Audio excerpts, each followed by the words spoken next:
Hello, my name is Andrew Keane. Welcome to Keane on America, the daily interview show about the United States.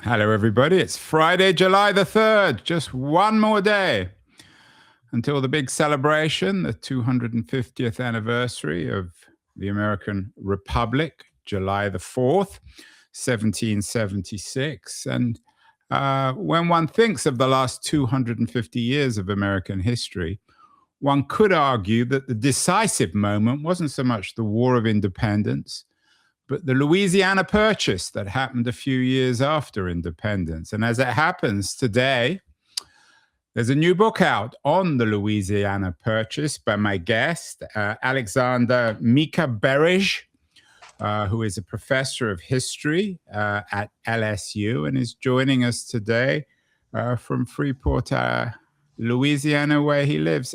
Alex, happy Independence Day. It's tomorrow. You're originally from Georgia. How are you going to celebrate Georgia in the Caucasus rather than Georgia in America? How are you going to celebrate Independence Day tomorrow? Well, first of all, happy Independence Day, and thank you so much for having me on your wonderful show. And I do it traditional, kind of all-American way: hot dogs and burgers, and getting together with friends and discussing kind of how fortunate, really, in many ways we are to be here. I've been in the United States for 26 years, almost 26 years, and this has been quite a journey. And everything I have is really because of the wonderful people of this country that I now call home. I'm not American, Alex, but I'm thanking you on behalf of the American nation. Your new book, which is published by Oxford University Press, has the subtitle, The Grand Bargain and the Making of America. Could one indeed argue that it is the critical moment in the creation of the United States? And had it not happened, you certainly wouldn't be there, because you'd probably be living in Spain or France or some independent Latin American, Central American state. And the history of America or the United States would have been entirely different. Absolutely. Yes, certainly Oxford University thinks so, because it has a series called Pivotal Moments of American History, and for which this book has been written, and having spent last almost 6 years now working on it. I certainly believe that it is one of the most important moments, not just in American history, but in fact, I would say in world history.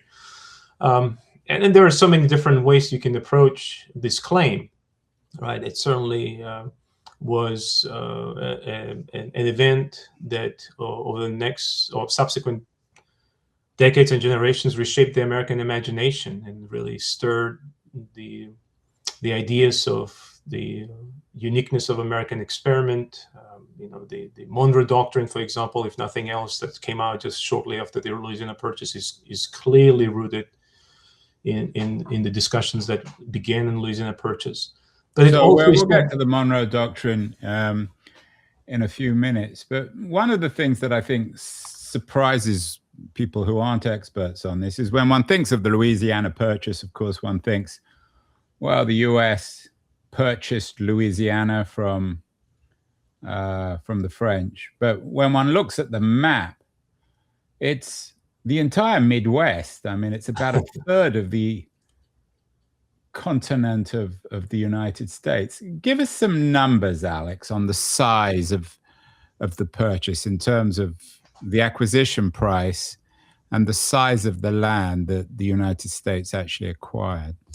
So let me kind of divide my answer in two ways. One is what ultimately we agree as historians and maybe as decision makers agree upon what the extent of the territory that is acquired. And today, we kind of the number that we all accept is 828,000 square miles, which is about 530 million acres of territory. But at the height of American claims, as in 1803 to about 1806, United States actually claimed almost 1.3 million acres of land, which is far larger than kind of the 530 million that we ultimately talked about. Hold on. Can I repeat myself, or is it? No, you're allowed to repeat yourself. All right. On the show. Did you make a mistake? Yeah, I think what I said is 1.3 million acres when it's 1.3 million square miles, as opposed to 828,000 square miles. So that's coming back to the map. I mean, yeah. Maybe I put you on the spot in terms of numbers. Yeah. I mean, it's a huge amount of land. I mean, even today, when we look at it, it's the heart of the United States. It includes all of Oklahoma, Kansas, both Dakotas, much of Montana, Wyoming, Iowa. It's an astonishing. It's astonishing amount of land. It's 13 states, to be precise, that ultimately kind of were formed from it. But the reason I'm talking about discrepancies is because one of the fascinating things about Louisiana Purchase is that when it was negotiated and signed, ultimately it was not, the borders were not specified. And it took United States another 16 years of prolonged negotiations and arm twisting to actually settle the boundaries. And so as part of that discussion and debate over what exactly we acquired in 1803, for example, one of the hot topics was whether Texas was included. In fact, if you look at the earlier maps of Louisiana, or at least how France envisioned Louisiana territory, the border ran on Rio Grande, so that would have it could have even been bigger. Well, it's bigger now. So let's remind ourselves: in 1803, America, the original American states had successfully revolted against the British, but much of the rest of North America, or what we think of now as the United States, was not under the control of these original states. Who were the big players? It was Spain and France, of course. Spain, France, and Britain. These are really the power brokers in North America, with Britain after 1763 controlling all of what is today Canada, plus Florida, which Britain will eventually lose in 1783 as in the wake of American Revolutionary War. Spain, meanwhile, controls, after 1763, everything that is west of Mississippi. So from the river to the Pacific Ocean. So it's an enormous swath of territory. Well, which of course now is California, Nevada, Utah, New Mexico, Arizona. And France, when it and Texas, of course, that absolutely, and France, when it finally kind of forces Spain to relinquish the control of the former French Louisiana, then we have the prospect of the French restoration of the French control, and it is actually that prospect that really prompts the United States to accelerate the prospect of, or they accelerate its diplomacy to acquire the territory, because the fear in the United States was that instead of the quiet neighbors, many American diplomats at the time were referring to Spain, you're going to have an aggressive and powerful imperial state of the sorts of Napoleonic France. And it is that negotiations, the Franco-Spanish negotiations of 1801 to 1802, that spurs the Americans to find a way to get at least the city of New Orleans, if not a huge, significant chunk of Louisiana territory.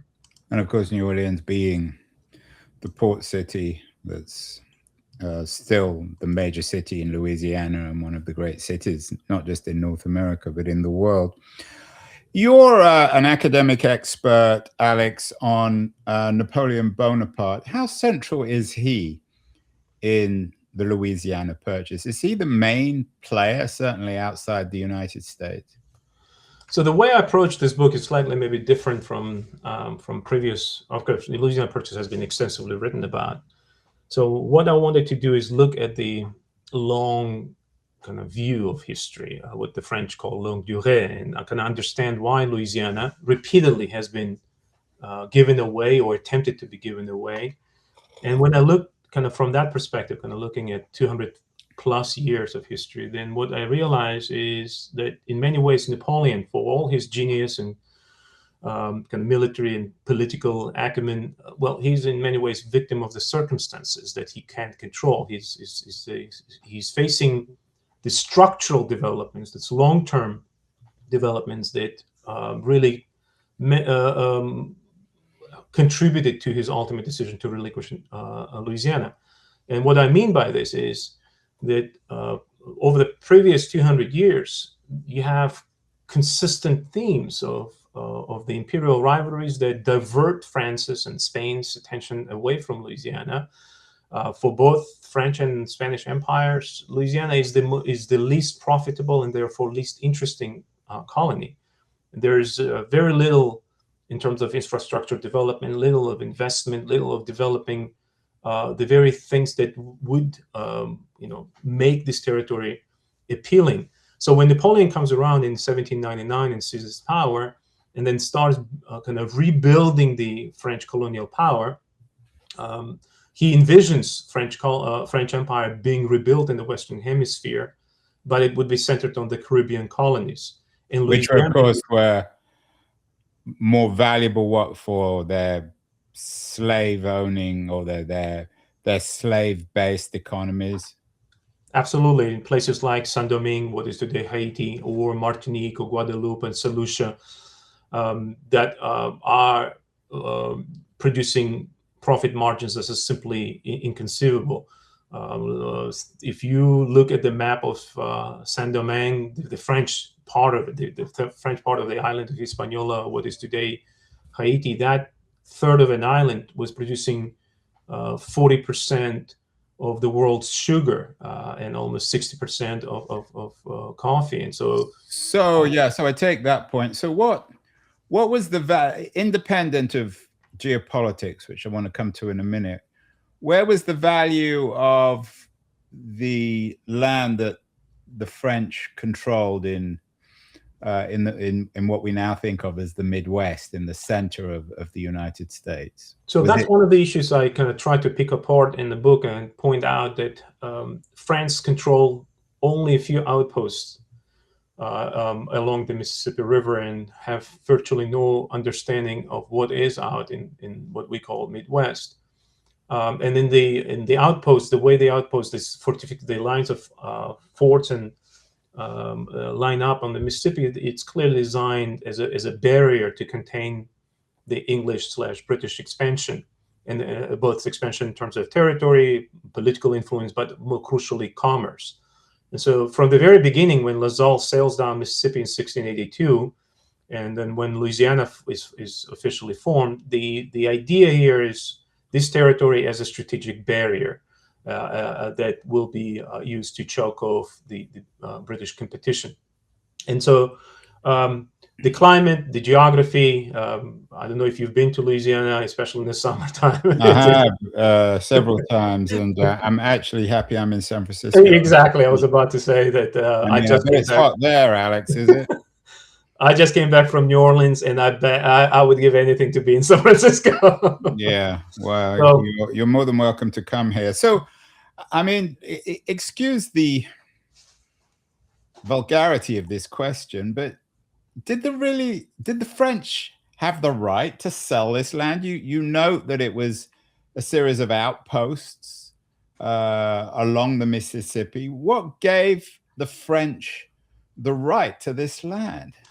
So that's a very important question that I took kind of head on because I think one of the best ways to grapple with Louisiana is to confront this myth that exists for a long time that surrounded this topic, and that is the myth that United States overnight doubled its size, that we bought the land. We actually did not buy the land as such, and anyone willing to spend time reading Jefferson's or Gallatin's, if this is Treasury Secretary, or any founding fathers documents from 1790s forward, we'll actually get a very good sense of what United States was determined to acquire. And this is two things. One, they do know that the France has, or Spain too, effective control of particular areas. So, for example, New Orleans is a big city.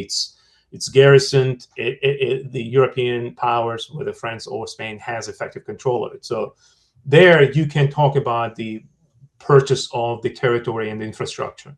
But in the rest of the territory, which is enormous, as we have seen, what we talk about is the right of preemption. In fact, there is a fascinating meeting in February of 1793 in Washington, D.C. No, actually, not. It's not in Washington, D.C. I think that it's a meeting of the Washington's cabinet. I don't remember whether it was meeting in the city or not. But it's a cabinet meeting, and Jefferson was cautioning President Washington against making territorial claims beyond what were the officially recognized international borders of the American Republic. And the reason why he was doing a kind of cautioning is because he understood that the United States cannot simply negotiate with France or Britain or Spain and claim the land, because there was an inherent understanding, and this is a Vatelian international law, that recognized the native indigenous right to sovereignty. And so in that meeting, Jefferson specifically talks about what he says is right of preemption of the Indian lands. And what he means is that in negotiations with French or Spanish or the British, United States should focus on claiming the right from the to negotiate directly with native populations. So, and that's what Louisiana Purchase really was. So the vast territory that we acquired, we actually claimed the right of preemption. France, in exchange for the payment that we offered, agreed to give up its claims in regard to the native land. So this gives the Louisiana Purchase a very different kind of dimension. Most people think that for $15 million, America acquired the entire Midwest, but you're suggesting all they really acquired for this money was the right to negotiate with Native Americans, the tribes, relations between the original states and these peoples. Is that fair? Absolutely right. In fact, we know what the United States did after 1803. It developed a special system, right? U.S. Indian Treaty System, which ultimately will include well over 200 separate cessions. And these are the direct negotiations that the United States undertook with the native nations in order to acquire land. So what we can therefore talk is that there is not a single Louisiana Purchase, but rather Louisiana Purchase that consists of hundreds of transactions after 1803 that collectively allowed the United States to claim the territory that we discussed. And that actually is important because another myth that surrounds Louisiana Purchase is this convenient reference to $15 million that supposedly went to purchase of the land. So once again, it didn't. But even there, the price can be spliced. It's going to split in different ways. First of all, the $15 million includes the several million dollars that went to cover the claims to the property damages that Americans posed against the French. So that should be excluded. But more crucially, that price does not encompass all those 220 plus treaties of cessions that the United States ultimately negotiated with native nations. And if you collectively kind of look at what it cost us to acquire the land, and when I'm talking about the right to the land, right? So then as of 2026, that will be well over $12 billion. So, and that's times different. The way that the deal's normally presented to lay people, Alex, you know this better than I do, is that the US got a great deal and the French gave away something of massive value. What you're suggesting is, in a way, the French did a pretty good deal. They didn't really control the land.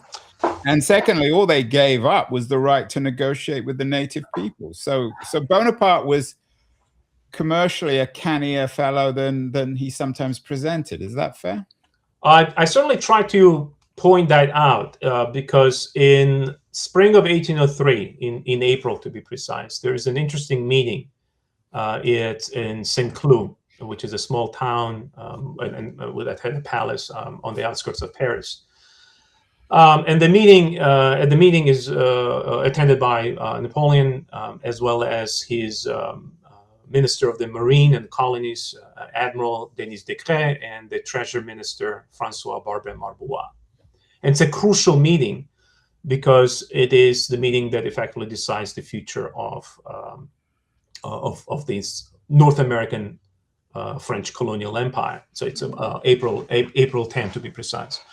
And at this meeting, Napoleon essentially looks over the strategic picture, and he points out that France is struggling in Saint-Domingue, that France is about to face an all-out war against Britain, that France's fleet is in desperate need of repairs and expansion. In fact, I've looked at the French archives, and there's a fascinating report from that spring of 1803 from April that says that the effective strength of the French naval power at the time was just 22 ships of the line, which is a pittance considering that British Royal Navy had at least 4 times that many numbers deployed. And so effectively, Napoleon understands the scale of the problem is staggering. So he's willing to make a very important political decision, that is to give up on Louisiana Territory, because he understands it will empower American Republic to be a counterbalance to the British on the other side. And in terms of all this strategic stuff, how concerned were the British? Did they try and involve themselves in this purchase? I mean, obviously they'd just been defeated in the Revolutionary War, but how serious was their interest both in the purchase itself and in the land that was theoretically being acquired?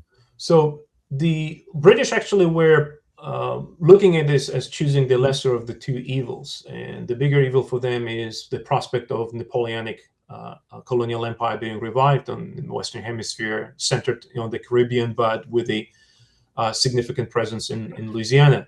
And from that perspective, they were perfectly willing to actually stay neutral in this transaction if the territory went over to the United States. In many ways, the British looked at the American Revolutionary War not necessarily as a total defeat, but rather they looked at it as a yes, we lost the colonies, but we factually, in terms of commercial, financial relationship, were more than able to make up the losses. And it was in there, from the point of view of Hawkesbury, for example, the Prime Minister and others, it was perfectly fine if the United States acquired that territory, because ultimately their goal at the time was to weaken. And what about, given that the British controlled Canada, what about the British's concern about the purchase in terms of their Canadian provinces? They don't have as of a clear concern about possible, let's say, American expansion to Canada. Of course, that will later on be attempted during the War of 1812, and as we know, American invasions were unsuccessful. So the British are not as concerned about that. In fact, again, they are more concerned about the revival of the French colonial enterprise in the Western Hemisphere. They're concerned about, for example, news that Napoleon is preparing to send 4,000 or so troops to New Orleans, and what those troops will do to displace the British interest across the Louisiana Territory, including into the Great Lakes region. That's a greater concern. And Napoleon understands that. And so what he was worried is that if the war begins, that he will not be able to protect the port of New Orleans from the British attack. And so he's willing to give it away. But, and this is where that meeting at St. Cloud becomes so interesting, is because he actually solicits opinions from Decret, the Minister of the Colonies and the Navy, and from the Treasury Minister. And the two men are diametrically opposite in terms of approaching this problem. Decret, for example, argues that colonies need to be protected at all costs, that France will be able to safeguard its interest, and it kind of Decree looks at colonies as the crucial element of the French revival. Barbé Marbois, the treasury minister who actually spent some time in North America, is of completely opposite opinion. He says we need to get rid of it as soon as possible. Louisiana territory has been nothing but drain on our resources. And so ultimately Napoleon agrees with that. And at the end of the meeting, he makes this famous response that he's decided to give it away. He famously says, "I renounce Louisiana." But what he's offering is, he says, "I'm willing to sell it for as low as 50 million francs." Now, 50 million is an interesting number because it's far lower than we actually paid for the rights of preemption, right? And what he says here, 50 million, is for the rights of preemption. But when Barbé Marbois meets the Americans, he actually, as a savvy businessman, and he actually highballs Americans and tells them, Bonaparte is not willing to sell for anything less than 120 million. And it is later, through haggling, he slowly reduces it to 100 million, then 80 million, and so on. So in terms of this haggling from the American side, you've mentioned Jefferson several times already in this conversation. Who were the key American negotiators and visionaries of this deal? Jefferson is often credited with imagining the role of this new territory in a United States. Is he still the key figure from the US's point of view? Oh, as a president, certainly he is the key figure, and he sends a series of very interesting instructions that outline American position. But we should not forget that there are other very important figures involved, not the least State Secretary Madison, as well as the two American ambassadors, so an ambassador and an extraordinary envoy. Our ambassador to Paris is Robert Livingston, who is, again, one of among the very kind of interesting individuals of the first generation of the American forefathers, very, very prominent statesman from New York.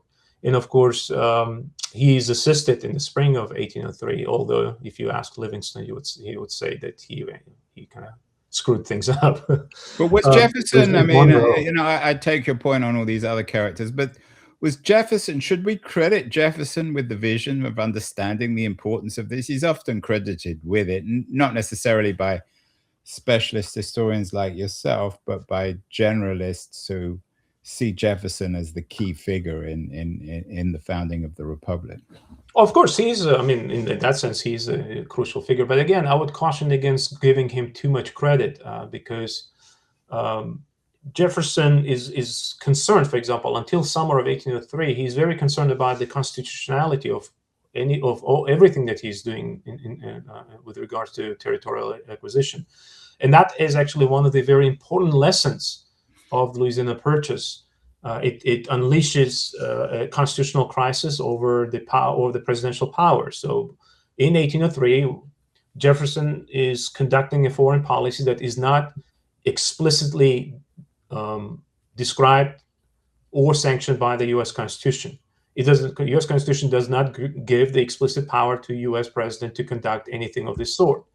And so that the whole debate about where the president's authority ends, what can the U.S. president do or not do, that is the debate that is engendered by the Louisiana Purchase. Right. And that, of course, is not the first or the last time that there has been a debate about the powers of the presidency, especially when it comes to foreign policy.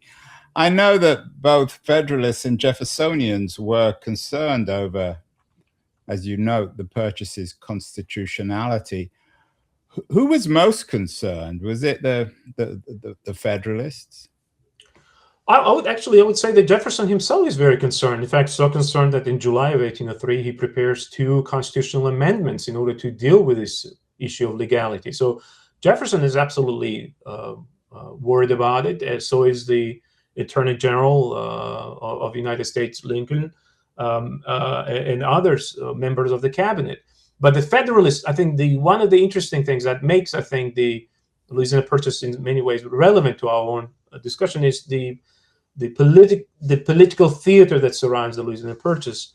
Because here, in the debate surrounding Louisiana Purchase, we see the two quote unquote parties, right? You know, the Republican Democrats and the Federalists, they flipped their positions.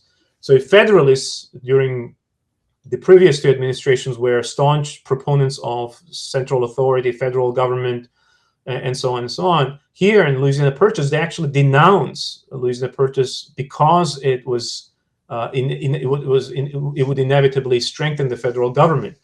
And then the opposite is true for the Jeffersonians. The very people who were keen advocates of the state rights, including Jefferson, now become the great proponents of the expansion of federal government to unprecedented levels. One of the things we should consider, for example, what was of great worry for the contemporaries was what would happen to the citizens or people living in the territories the United States acquired. Let's say an American citizen who left Boston or Philadelphia and crossed the Mississippi and went and settled in the newly carved out territories. Would he or she be still exercising their full rights? Would they be still citizens? Let's not forget that, for example, Louisiana did not become a state until 1812. So if you were an American citizen and went to Louisiana Territory, you would effectively be in a limbo because you would be living in a territory that was governed by officials directly appointed by U.S. president with no recourse to elections. Yeah, there is certainly a colonial quality. And of course, the great question on this, Alex, is the impact on Native Americans. Many of them, of course, died, some directly as a consequence of this acquisition, some as a consequence of disease. Was the impact on the Native Americans of the Louisiana Purchase, was it as catastrophic as many people suggest? Yes, it was in many ways. So from Jefferson's point of view, when the negotiations began, the negotiations were about acquiring specific parts.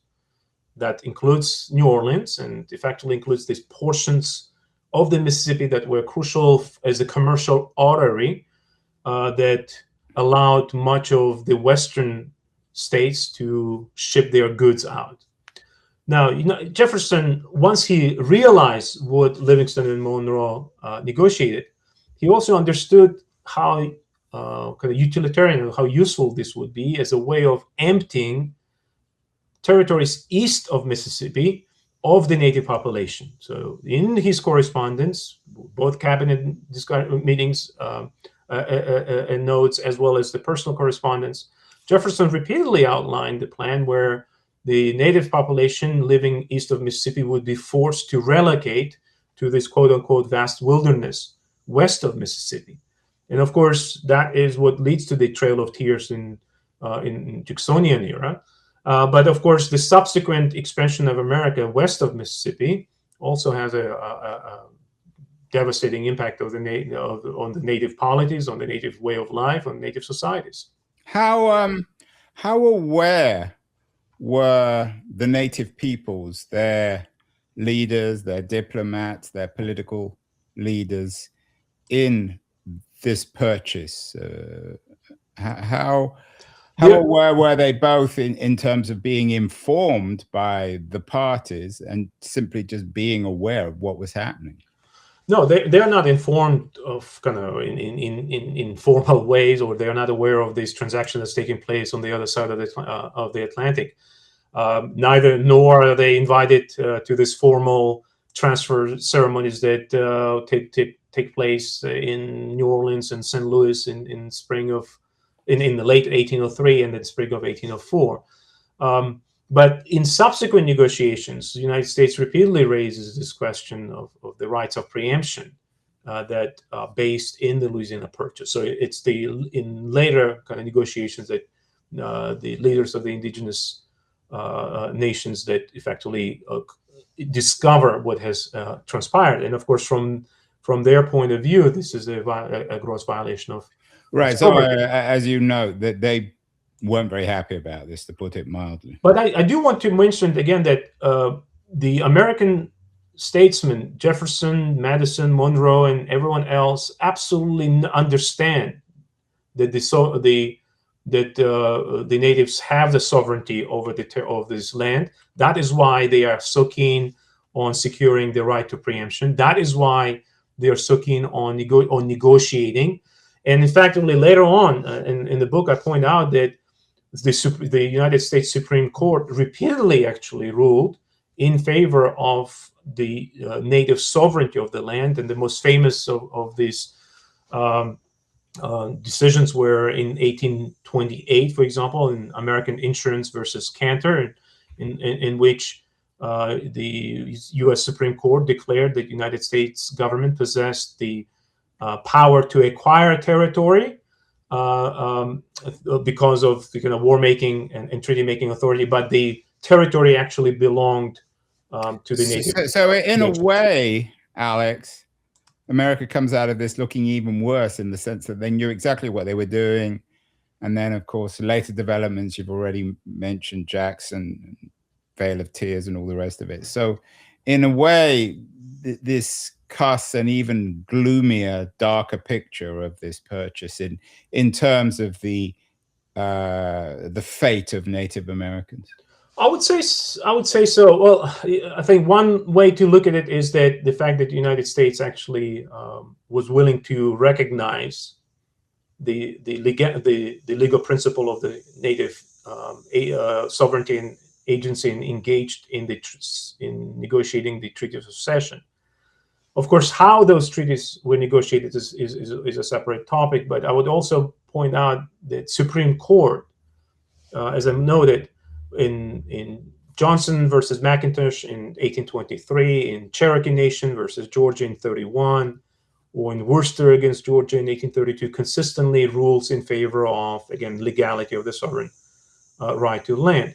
I think the dark spots here are things like Andrew Jackson's refusal to enforce the Supreme Court's decisions, because that would have constrained the American expansion. So yes, I think there are certain aspects of it that I think we can look upon as making the United States look worse than traditionally is accepted. And what about the issue of slavery, of course, which many people consider the original sin, or alongside the treatment of Native American peoples, the original sin of America? Thomas Jefferson, of course, is very much associated with this original sin as a slave owner himself. Was there slavery in these French territories before this acquisition? Yes. In fact, there is a very interesting kind of dynamic when we talk about slavery, which I try to address in the book, and that is, there are different modes of kind of slavery, so to speak. So, for example, French system of slavery was far more rigid than the Spanish, and the Code Noir that the French introduced in 1720s in Louisiana significantly restricted the interracial relations. The Spanish approach was far more lenient. In fact, Spain allowed multiple different venues for the enslaved people to acquire their freedom, and in fact, one of the kind of legal principles of Spain, for example, was known for is the principle of coartation, that allowed the enslaved individuals to buy themselves out. And the Spanish legal system recognized, and because it derives its principles from the Roman law, it recognized the individuality, or if maybe not humanity, of the slaves, and so it allows them certain rights and prerogatives, including the right, for example, to represent themselves or to launch the legal proceedings against the owners. And we have repeatedly such instances.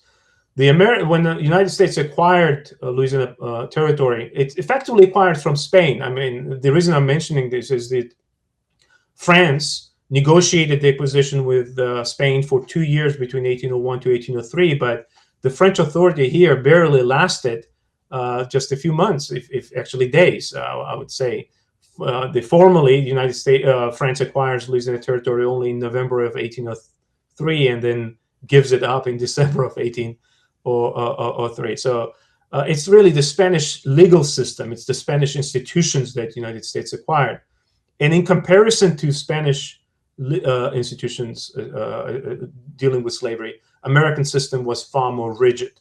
And that is one of the legacies of Louisiana Territory, and that is expansion of slave trade, expansion of the number of slaves introduced to Louisiana Territory, but more crucially changing what the social economic status of slaves. Now, Jefferson himself has long been champion of this vision of America as an agrarian republic. He famously talks about the United States as an empire of liberty. And what he wants is to kind of essentially help the United States acquire this territory and kind of create a land of free, independent yeoman farmers. And he believes that by facilitating this process, he will help the slavery wither away. And that kind of historians later spoke about this theory of diffusion, that the more United States would spread, and you have the kind of this stretching of American fabric, that slavery will, as long as the transatlantic slave trade was closed, slavery will disappear. This Louisiana Purchase actually creates a completely opposite reality, because the acquisition of this very fertile and territory in Mississippi Basin that is very conducive to the plantation-style economy, it actually increased the rationale for slave trade. So many people don't realize this, but in spring of 1803, South Carolina actually banned slave trade, and it was on its way to kind of dealing with the issue of slavery. And it is Louisiana Purchase that prompts this South Carolina and other states to unban slave trade as a way of making money by transporting slaves to the acquired territory. Alex, the subtitle of your book is The Grand Bargain and the Making of America. Maybe you're missing a word. Maybe it should be the Grand Faustian Bargain and the Making of America, the deal with the devil. You mentioned, especially when it comes to slavery and, of course, relations with the native peoples, you mentioned at the beginning the impact on the Monroe Doctrine. What was the relationship between the Louisiana Purchase and this development of the Monroe Doctrine, America's sense of itself in terms of the rest of the continent? I argue that it is a foundational moment. Effectively, what happens in the wake of Louisiana Purchase is that the United States understands that it's becoming continental power. Right? You have a Lewis and Clark expedition, which, by the way, for your listeners, there's a wonderful new book by Craig Furman on the vast enterprise that kind of reassesses Lewis and Clark's expedition. But in Lewis and Clark and other expeditions that followed, it kind of gave the United States a better understanding that it's a continental power, that it has nothing to fear from the South. And in fact, that's, again, as I said, Jefferson spoke of Spanish Empire as a quiet neighbor, as a docile neighbor. That's another quote. And that, well, these were the Spanish in Florida, of course. Spanish in Florida, Spanish in Texas, or out in the West. From American point of view, Spain is a very good neighbor because it is a weak neighbor. And already, for example, in 1789, there's an interesting book that is published by Jedediah Morse, who wrote kind of this study of geography and all. And Jedediah Morse in 1789 speaks about the need of American expansion into the Spanish territory. And he famously says that this is not merely a vision of fancy, but rather this is a precondition for what he calls, in fact, he writes it in capital letters, American Empire. And he envisions this western boundary of American Empire being all the way in the Pacific, right? And so what Louisiana Purchase did is effectively make these ideas, these visions of the people like Jedediah Morse a reality. And of the subsequent decade, more and more Americans came around to envisioning an empire. And again, this is a term that's not that is actually used by contemporaries. Almost every letter I've read discussing Louisiana Purchase in the wake of the purchase talked about the creation of, quote unquote, of an empire, whether it's an empire of liberty of Jeffersonian's vision, or just an empire in the traditional sense that many Americans, statesmen, believed was the only way American Republic can survive in this hostile world of the great powers. And the Monroe Doctrine is a direct result of such ideas and discussions. Yeah, so maybe the subtitle should be The Grand Faustian Bargain and the Making of the American Empire. Finally, Alex, you've been very generous with your time, and tomorrow is the big day. I'm sure you're eager to prepare all those hot dogs and all your fireworks for tomorrow. Could we imagine a world where the Louisiana Purchase hadn't happened? What would it be like? I know it's a rather childish question, but could you imagine that world? I'm sure you've given it some thought in terms of this book. I actually don't think it is a childish question, to quote you. I actually think those kind of questions are very important to consider the contingency of history. And that's one of the things I always talk with my students, both to emphasize the complexity, but also contingency of history, how things might have developed. So, for example, one of the contingencies is what might have happened if Bonaparte had sanctioned an expedition of those roughly 4,000 French troops, veteran troops, to a port of New Orleans in 1802. The expedition was preparing. It was ready to sail in October of 1802, and the bad weather delayed its departure, and then it was too late. So what might have happened if those troops actually arrived here? Now, my argument is that if the troops arrived, and that's actually would have been a massive deployment of French power, the largest deployment of the French power since the American Revolutionary War, right?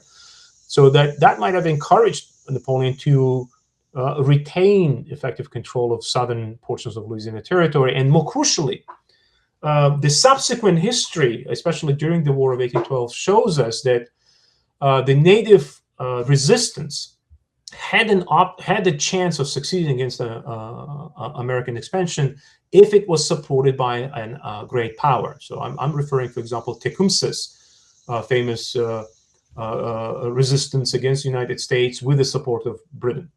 Now, what I can envision, for example, a scenario of having a French garrison, a sizable garrison down in New Orleans, and France, that historically had a very close relationship with native nations, kind of cultivating that relationship in order to maintain presence deep inland, and essentially leveraging it as a way of constraining American expansion. So then the question is, what American Republic would have looked like without access to the hinterland, without the resources that we have kind of utilized to really become a superpower of the in the 20th century? And that is a very interesting question. I still believe that parts of United States would have developed and would have become economically vibrant, certainly in the northeast, in New England area. But the American Republic certainly would not have acquired the status, the global status that it did, without the continental reach, the safety, the resources that Louisiana Purchase pushed it towards.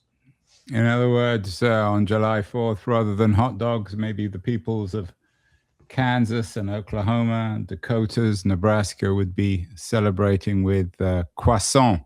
Or tacos and moles. Oh, yeah, probably even more tacos and moles. Well, Alex, wonderful conversation. The book is out today, appropriately enough, the day before July 4th. It's The Louisiana Purchase, The Grand Bargain and the Making of an America. The Making of America, not the first or the last book about the purchase, but as it's published by Oxford University Press, one of the more credible and important. You've spent 6 years on it. So congratulations, Alex. Thank you so much for this happy opportunity. Independence Day. Have a lot of fun with your hot dogs and fireworks tomorrow. Thank you so much. Happy Independence Day.